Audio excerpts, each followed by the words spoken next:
My name is Mike Gutzler, and I'd like to welcome you to our podcast where we celebrate and lift up local leaders who are supporting and running and directing some fantastic nonprofit organizations in and around our area. And today I have Linda with me today. Linda, would you take a moment and introduce yourself?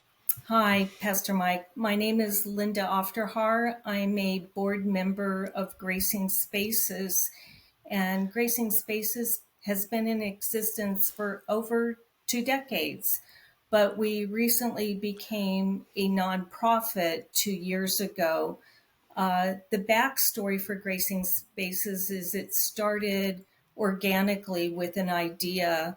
One of my good friends from Lord of Life Lutheran Church had a creative idea to do a makeover at a community center in Washington, D.C. This was at the request of her daughter, who wanted a non traditional wedding shower. So a group of women decided to do this makeover of this community shelter for women. And then it just evolved into this wonderful community outreach program.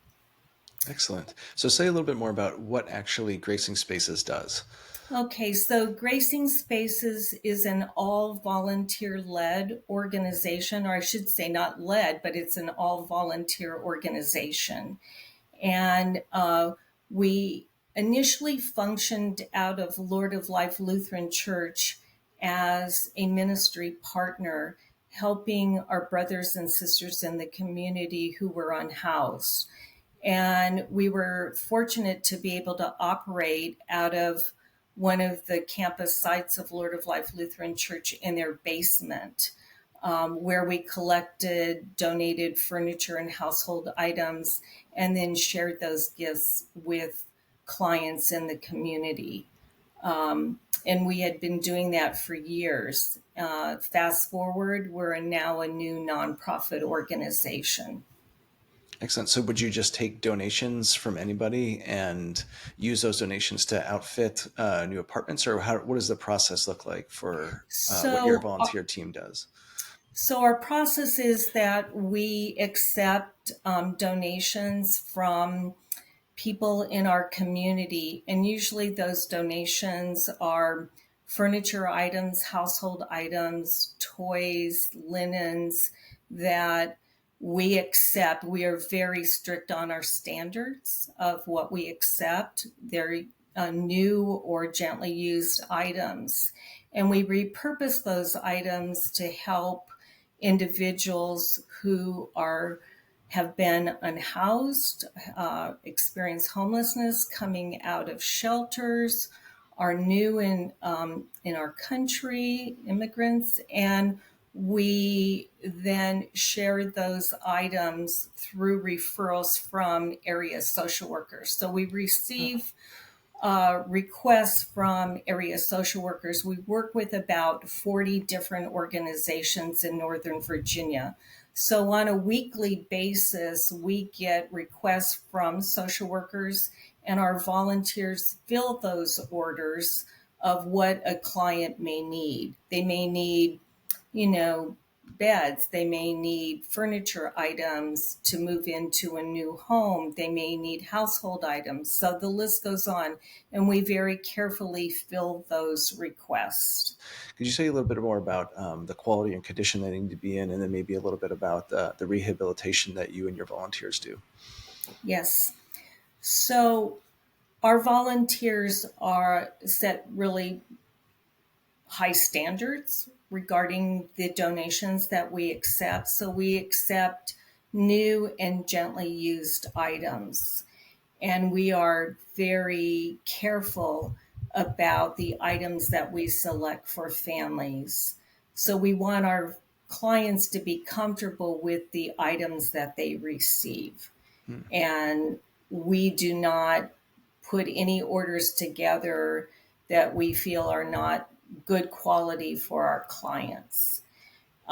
If there are furniture items that need to be refurbished, minor repairs, our volunteers will do that. But again, we're very careful on selecting items that are of good quality and are safe for our clients.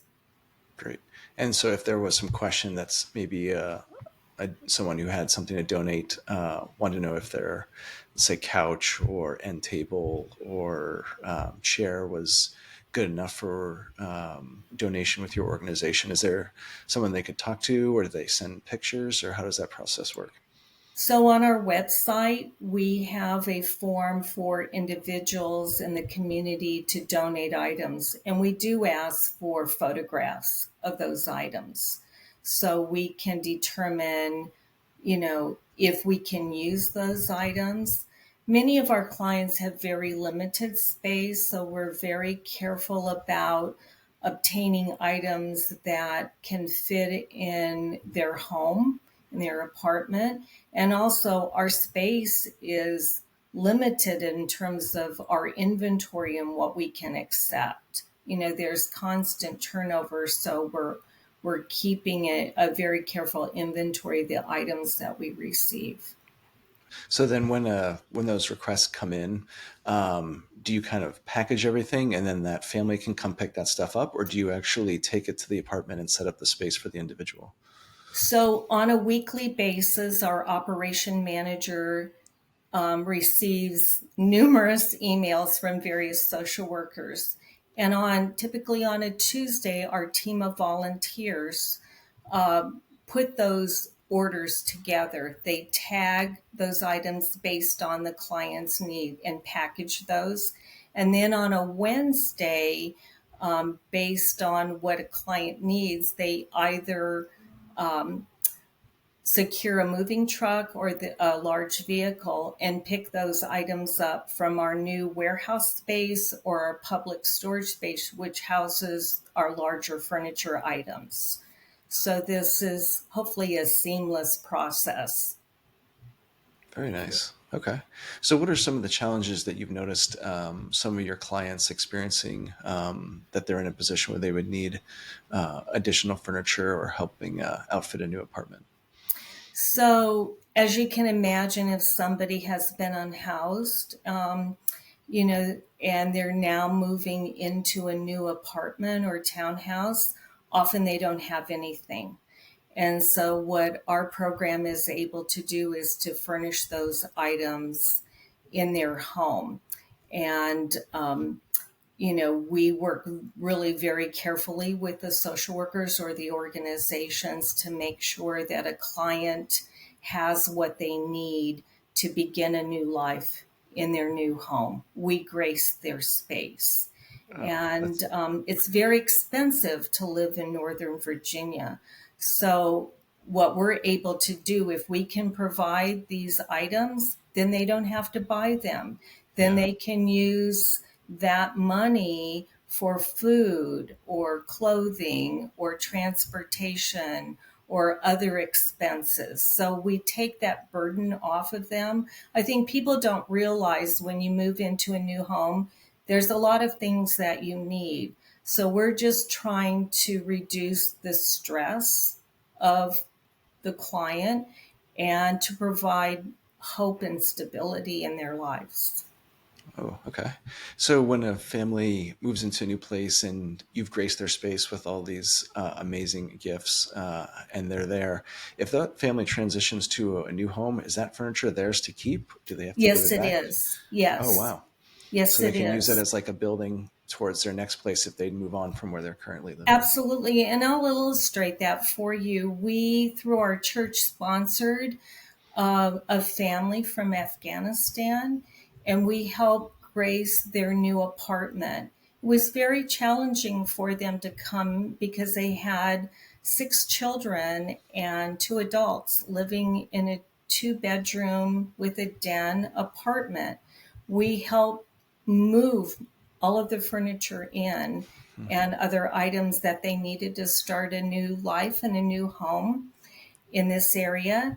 And then most recently, with more stability and jobs, they were able to move into a larger housing space. So they were able to take those items and additional items to furnish their new townhome. Oh, that's wonderful. Excellent. Well, moving furniture, most people know is as difficult and can be heavy at some times. You mentioned this is an all volunteer organization. Can you say a little bit about how many volunteers Gracing Spaces has and maybe some of the different roles or responsibilities those volunteers take on? Yes. So, yes, moving furniture is daunting as well as other tasks, and most of our volunteers are now retired, although we do have younger volunteers, and we're always looking for strong young volunteers to help our organization. But we have many roles in our organizations that volunteers could fulfill. We have both on site and behind the scenes, and there's just a myriad of tasks that volunteers can do to help us, including moving furniture, picking up furniture, uh, tagging items, doing our inventory, accepting communication from social workers. That is really an arduous task, as you can imagine, because we're working with so many organizations.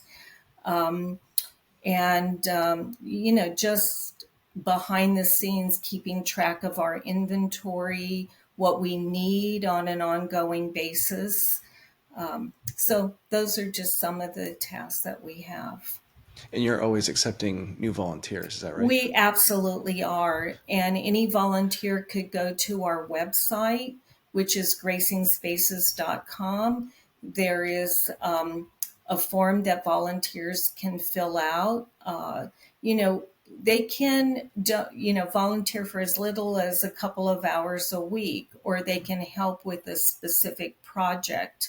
It's not a huge commitment necessarily, but it's a very rewarding and inspiring commitment. Yeah, that's great. And then I'm assuming there's an intake process too that your volunteers participate in. If there was somebody who had or moving out of town or had some extra furniture that they wanted to donate, can you say a little bit about that process and making that happen? Yes, so we do have a form. If someone wanted to donate items to Gracing Spaces, they fill out a form, and then our manager, who is overseeing the donations, then coordinates with individuals. I can tell you just yesterday, we assisted the manager after we did our weekly give outs. We went to a couple individual homes in the community and picked up furniture Hmm. from their homes. Again, we're very specific because it's heavy to move a lot of the furniture. So we ask that individuals who donate furniture that they have it, located, on the main level or in their garage so we can bring our moving truck and pick up those items. Gotcha, gotcha. Wow. So with lots of furniture moving in and then moving out and gracing new spaces, how would you say gracing spaces measures success? Like, what's the way that you quantify doing your generous work in the neighborhood and in the community? So, that can be defined in many ways. I think one of the ways that we, you know, measure the impact of our program in the community, we certainly are now because we're a new nonprofit, keeping track of, the families and clients we serve and how many donated items we've given out. Just to illustrate that, in the first 6 months of this year, we have helped over 250 families, Wow. and we have donated, received donated items valued at $115,000 that we have given to our clients. But another way to measure our impact is, the smiles and the joy, and the thank yous that we receive from our clients, which are priceless, Yeah, you know. that's great. And so, as a new nonprofit, how do you growing your presence in the community? How are you making people aware of what you're doing and growing your network of support? So we have a large volunteer group, and each week after we have given out our donations to the clients, our operations director provides a weekly email update to our volunteers and donors to get the message out of what we've done, how we've served, and what we may need. We also have a very active board of directors. Hmm. And behind the scenes, we created, because we're a new nonprofit, we created a new website. We created a new brochure.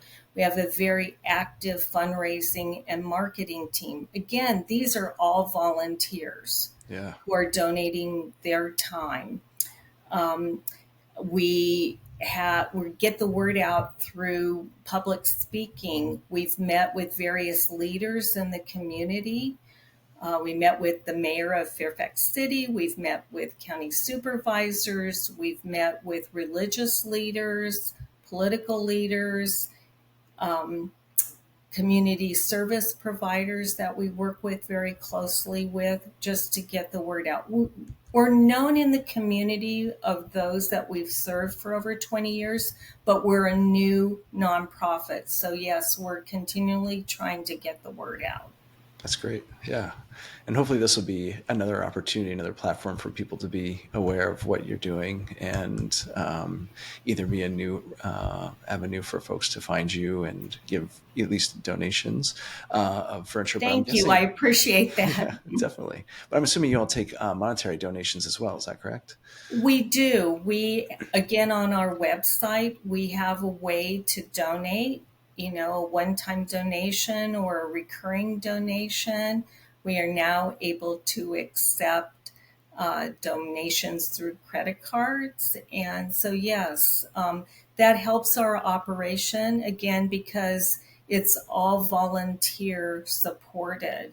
So we have new expenses too, because we just moved into a small warehouse space, and we also pay for public storage units for the large furniture that we, keep for clients. So we do have additional expenses. Yeah. Excellent. But so you've been doing this fantastic work for over 2 decades now and transitioning as an independent nonprofit.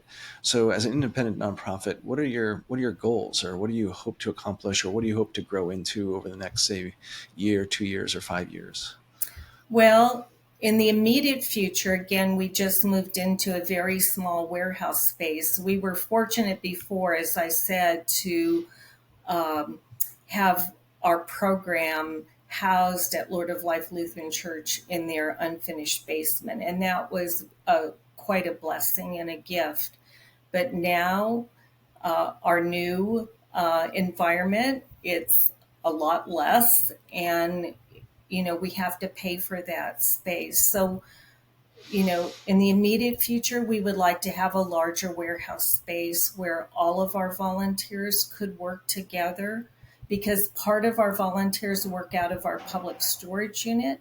It's housed kind of in the same location. And then we have a new warehouse space in that vicinity. So we have to, work together to make the orders all come together as well. Yeah. Okay. So a larger warehouse space is most definitely needed. Okay. Great. And then And maybe, and and funds. yeah. Yeah, and then of course, like scope of influence. I'm assuming too that additional ability to help more families and to give away Absolutely. And I even a was just larger going amount. to add that, as we grow, we would like to help to serve more of our brothers and sisters in the community, Yeah, because there's really a great need. yeah. Especially as someone like you who has a fair amount of experience working in this sector and with this organization, even before it was an independent nonprofit. Have you seen the needs of our community about the same, less, or grow since Gracing Spaces started its efforts over 2 decades ago? I believe it's grown. I think the need is certainly great. And there's probably a number of factors that influence that. But, Hmm. housing has increased the expense. And so the affordability of housing is just difficult in this area, Yeah. and also, new individuals coming into our community from other countries, and we help them become uh, housed in our community. And, so again, the need is great. And also, we have unhoused individuals that still need a home. Yeah. Absolutely. And that has, I believe, increased. Yeah. So maybe you can share a little bit about some of your favorite aspects of being at Gracing Spaces, or what's the joy that you get out of being a part of the Gracing Spaces nonprofit? Well, it's certainly an inspiring mission. And I believe I get more out of it. And I think many of our volunteers would say that than what we give. It's a very joyful mission. It's faith driven, and it serves a need for our volunteers as well. Our volunteers feel that they're giving back to the community and Mm. to our clients. We are very, very blessed in this area. There's tremendous need, but there's also tremendous abundance. Mm. And so if we can share that abundance with others, then we can all benefit. So for me, I mean, my husband is involved. My children have been involved. They're now adult children. So, it's giving back to the community. So, Linda, you have done this for a long time now, and you've met lots of different people and graced a lot of different spaces. Are there any that come to mind, even recently, of some success stories or some really wonderful aspects that you've seen in the spaces that you've graced recently? So I have many stories, as you're probably aware. I've been a volunteer for over 20 years. So some of the more recent experiences, we recently helped a client from the Lamb Center who had been unhoused for many years, and our team of volunteers did a makeover of his apartment. The team arrived on a Saturday, loaded the moving truck, drove the moving truck to his new apartment, and completely furnished that apartment. And we created a home for him. We also recently helped a family, a new group, a veterans group, referred a family to us. They had been living in a motel, and one of the family members experienced a work related injury and now on disability. And they moved from a motel to their new home. And we helped furnish those items to create a new home for them. We also helped a woman who had been living in her car for 2 years. She Hmm. was the victim of domestic violence. And we were able to confidentially help her transition to a new home and give her the household items so she could feel safe and comfortable in her new home. Excellent. That's beautiful. Well, I just want to take an extra moment and thank you so much for your leadership, for your Oh, thank time, you. and for the great work that Grace in Spaces is doing for our community. And is there any other thoughts or elements to Grace in Spaces that you think we should know about or that you'd like to share? I would just encourage people to join our organization if you have the time. If you have a few hours to spare, we can always use a helping hand. There's great fellowship in our organization. We come together, we socialize. It's mission driven. Our group is very welcoming. It's a it's just a wonderful organization to be a part of. It's almost like And a community within a community there, it sounds like. it is. It really is because we have fellowship on a weekly basis with the volunteers, and new volunteers have joined us. And now we also partner with other programs within the community to share if we have an additional items that we need to share. We've partnered recently with Centerville United Methodist Church. And so the second Saturday of the month, part of our team of volunteers goes to that community to help them. And we bring some of the items that we have that we couldn't use in our program or have the space for, we share it with their program Oh, great. outreach. Yeah, and those partnerships are always great. And you'd be open to having even other organizations or other groups partner with you, I'm assuming. Absolutely. Absolutely. Nice.